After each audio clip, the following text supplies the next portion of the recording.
Hey everybody, and welcome to this video on my watching of Detective Pikachu. This movie was great, guys. I gotta say, they did really well. I mean, just look at him. Ain't he just cute? Ain't he just cute? And, of course, they gave away Pokemon cards too, so it's pretty cool. So here's what came in that pack before I get into the movie. We, of course, have a holographic Pikachu, a holographic Psyduck. And by the way, Psyduck was actually kind of cute in the film. We also have this cool card which shows some stuff, including, look, there's a Rhyme City coffee cup right there, some t-shirts and stuff, and of course, shop online to take the Pikachu, and even this little cool booklet and stuff, which has got a lot of stuff in it.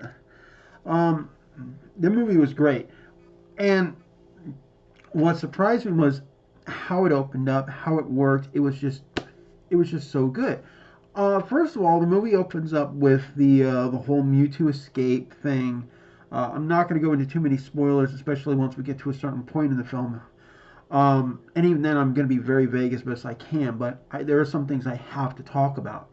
Um, it was just great the way it was done. Seeing the car go over. That's how that part comes in, and we get to revisit that a few times in a few ways, which is great. And Detective Pikachu, of course, does. And by the way, I love that my little stuffed one here has the little hat on. No, I have no intention of taking it off. I like him the way he is. And the design for the Pikachu in the film was very realistic, very likable, very lifelike. He looked like a real, if Pikachu was a real animal. That's how good this was. It was real photorealistic. And that was the other thing. All the Pokemon are photorealistic.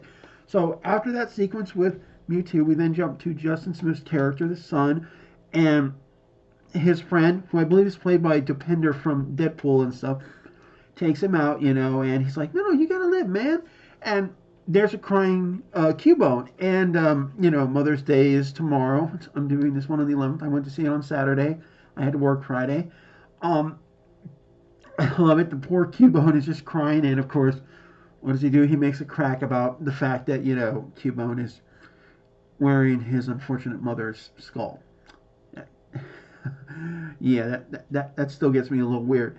And I was actually shocked that they made that comment in the movie. I'm pretty sure it wasn't directly the mom, but the fact that they even made that comment about you look good wearing your relative's skull is, I thought that was a little dark, but they pulled it off. And Cubone was cute, and he throws a Pokeball, catches Cubone for a few seconds, and the thing we have to remember is that it's sort of like what we saw with Let's Go Pikachu, which I reviewed, by the way.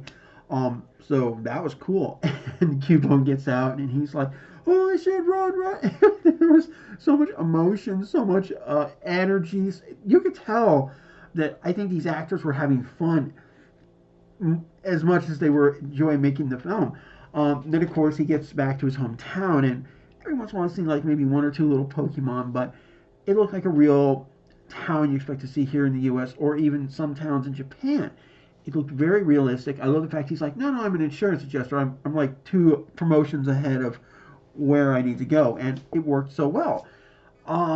Then of course he gets the phone call and he sees that his something's happened to his dad, so he has to get on the train and go to Rhyme City. And even on the train, there's a lick of time that lets him, and we see the some of the main characters, including Bill Niley's. I can't even say his name right now.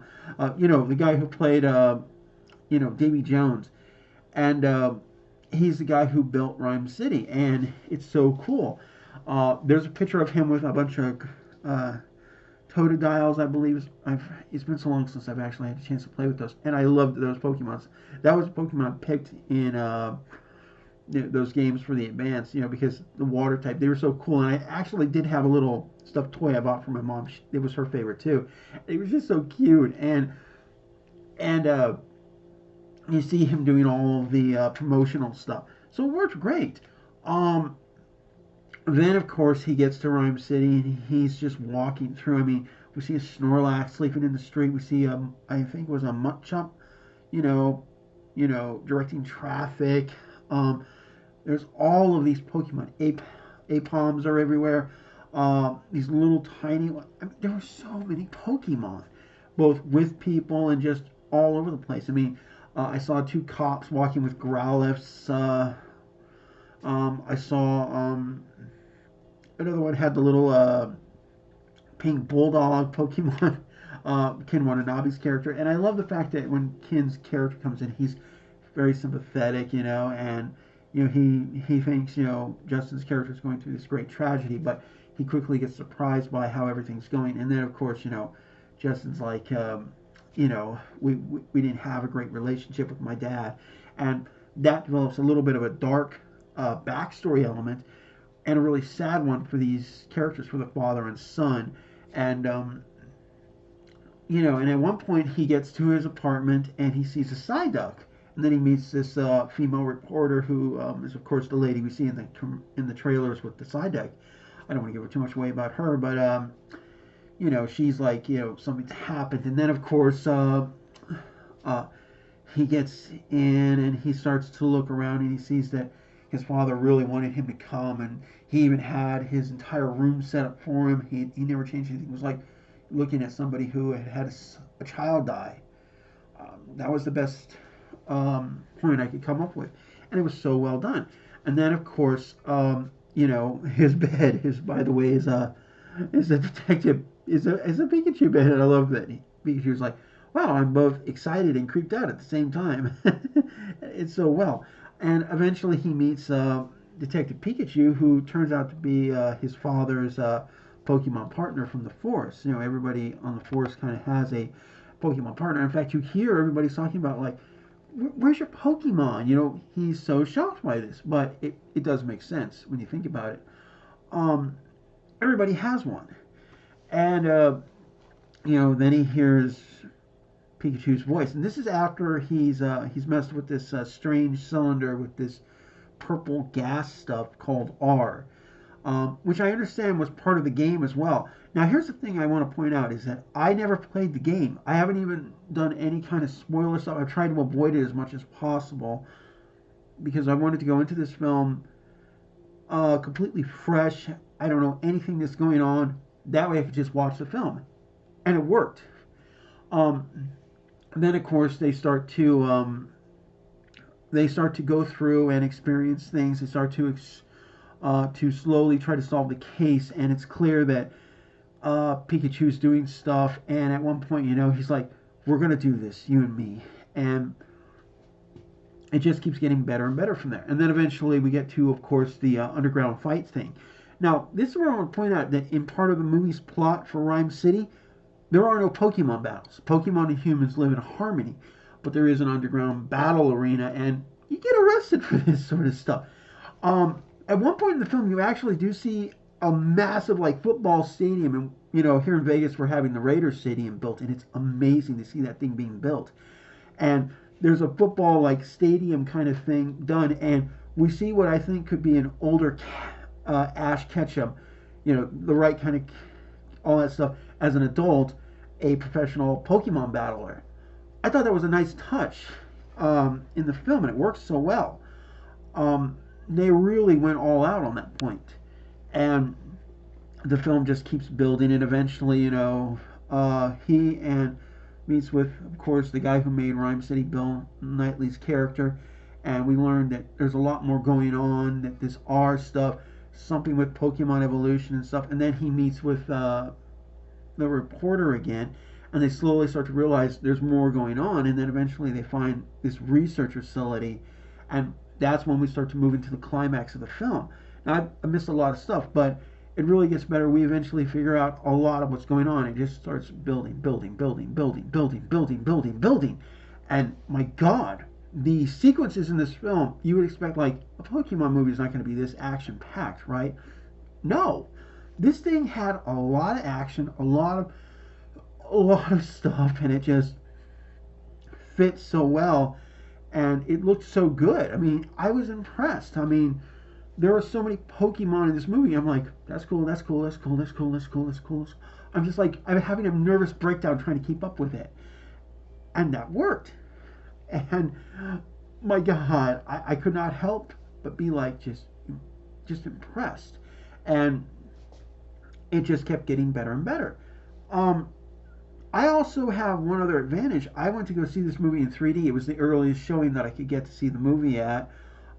It did give me a little time to go and eat before I went into the theater, but I gotta say, I don't usually do 3D, but in this one they actually did the 3D conversion very well. There are some scenes where it does stick out a little bit like a sore thumb, but other points where it just works very well. And it's not like, whoa, it's in your face. It wasn't like that. It was subtle, and there were other times it was very in depth and stuff, and it was just great. And the level of action, and finally seeing Pikachu kick butt and fight Mewtwo, as we saw in the trailer, in the second one when we finally got Mewtwo. And there is sort of a little Batman omen in in in the in sequence with the balloons like we saw. That's all I'm going to say about that. That's all I'm going to say. But the plot was good. The story was well done. It was well done. And I was even surprised to see Toho in the credits. They actually helped.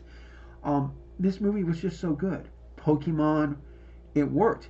First of all, they managed to nail it. They nailed really capturing the video game and the animated series perfectly, and then integrating it into real life.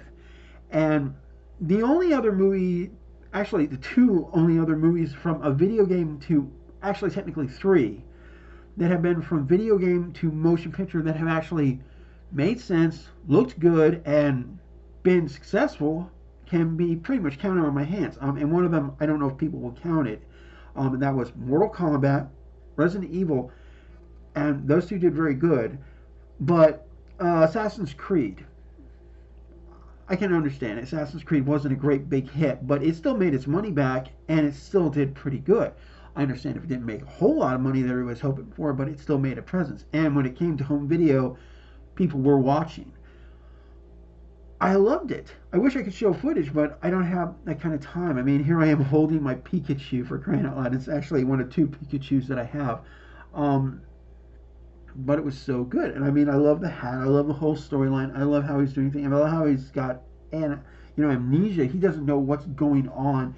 And there was this great deal of emotion and detail and all the Pokemon. And that's the other thing. I do appreciate that we learned that it did take them 2 years to design all these characters and even animation tests. And this is not a low budget film. You can tell right away. This is an effects heavy film. It's got massive sequences. Even just the little tiny stuff is so well done. You wouldn't think. And I didn't know what to think when I went in to see this film, but I'm like, I gotta see it. I don't want to hear anything. Sort of like with Avengers and like with Godzilla. I don't want to know. I just want to see these films and judge them on their films. And they worked. The world building worked. The design worked. The Pokemon worked. Everything worked. This movie I'm going to give a 9 out of 10. That's how good it is. And I highly recommend you see it. I don't care if you have to see it 3D or 2D. Just take your family to see it. And remember, I saw kids, adults, teenagers, parents with their kids, grandparents with their kids, all to see this movie, and it worked. Unfortunately, I did see in the trailer show we did have Godzilla, and unfortunately they did show a trailer for Sonic. The trailer in the theater was actually just a tiny bit shorter than the one that is online, by the way, too. I thought that was interesting. And he actually looked worse on the big screen, to be fair, Sonic. He looked much worse. And the only good thing was Dr. Robotnik as Jim Carrey. That's it. Jim Carrey is from Dr. Robotnik. That was it. That was the only good thing out of that trailer. But I think after that, especially after this movie, and it's going to be doing well, I think Paramount's going to have to really up their ante if they want to save Sonic the Hedgehog. Because Pikachu here just kicked their butts. And I think he's going to keep kicking butts. And there was one scene where they're like, they're actually loving up on Pikachu, and he's like, oh, and little... It was just so cute. And they made them like real animals, even Charizard, and the battle arena stuff that happens. And there's even, believe it or not, a magic card on the ground, just, and Pikachu's like, well, he'll evolve into Gyarados, just throw him to the danger. And he did eventually. It was funny how it happened. The other thing is that the R does have an effect on the Pokemon. You'll actually see their eyes kind of go this weird purple, and they become very aggressive. That's something I do want to point out because you see it happening, and yet I always found it interesting that Pikachu seemed to be exposed to it every once in a while, and he was not being affected. I don't know why. Um, at least not until I really saw the film and I had a theory, but it was pretty cool. And you have to remember that none of the human characters are affected and stuff, and it just kept getting better and better and better and better. Um, I will say this: Ryan Reynolds does appear in the film. I'm not going to tell you how, but he does appear in the film as Ryan, as his character and stuff. And I'm not going to explain how. But yeah, and the sad things with the father and son and what happens to them, how they grow apart, and what has affected them and what made them the way they are was kind of sad too. But it was good world building, and that's why I think this film did good. It grew up a little bit from what we would think of. It has some serious material from time to time, and yet it was still a Pokemon film. It's still a fun movie, a kids movie, and an adult movie, and it just worked. I mean, look at here. I'm a grown man, and I still love my Pikachu. And I love the fact that Pikachu was on his shoulder. And one of the best sequences with the Mr. Mime stuff, by the way. And you have to see the film. I don't want to spoil any of that Mr. Mime stuff because at one point even Pikachu's like, man, you're getting really dark and brutal here. You have to understand that, and it just works. They did a good job. I'm gonna say that right now. They did a damn good job. And like I said, 9 out of 10. Highly recommend you go see it. Make up your own mind. And in fact, leave some comments below how you liked it and stuff. I'm going to say this. I want to see it again. And it will be popping up in my collection in 4K. I cannot wait. And in fact, probably when I do another video, I'll even do a little update for the movie and see just how well it's doing in the box office. Because the movie theater I go to is undergoing massive renovations right now. And they've added some really cool seats, but they're undergoing massive renovations, so they don't have as many seats in some places. But the screening that I went to was, even with the 3D, because sometimes 3D doesn't get as many people as you might think, it was jam-packed. There were very few empty seats. And you could see a sea of people, and every once in a while, an empty seat. That's a good sign right there. And that's the same thing I saw with Avengers, and we saw how much money Avengers made. So yeah, this is definitely worth it. I highly recommend it. It's great. All the Pokemon worked. They were all beautiful. They were all well done. They were just incredible. Again, go watch it. And, check out the other videos and leave your comments below. Bye.